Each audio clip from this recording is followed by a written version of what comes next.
గౌతమ్, నాకు నువ్వు నచ్చావు.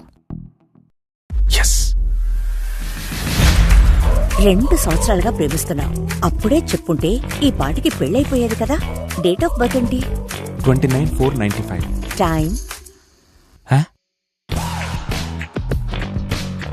నువ్వేం దిగులు పడకమ్మా. పెళ్ళైన తర్వాత నేను నిన్ను నా కూతుర్లా చూసుకుంటాను. మనందరం కలిసి ఉంటామా? ఇలా చూడు మీరా, నాకు తండ్రి లేరు. మా అమ్మను ఒంటరిగా వదిలేసి వచ్చే ప్రసక్తే లేదు. పెళ్ళైన తర్వాతే ఈ కాలంలో హస్బెండ్ అండ్ వైఫ్ కలిసి ఉండటమే పెద్ద విషయం. ఇప్పుడేంట్రా అంటే అమ్మతో ఉంటాను అక్కతో ఉంటానంటున్నావు. అయ్యో, తలుచుకుంటేనే భయం వేస్తోంది. నిన్ను మీ అమ్మని విడగొట్టాలన్నది నా ఉద్దేశం కాదు. ఒకే ఇంట్లో ఒకరితో లైఫ్ లాంగ్ ఉండాలంటే నాకు వాళ్ళ గురించి బాగా తెలిసి ఉండాలి. ఇప్పుడు నన్నేం చేయమంటావు? నాదో ఐడియా.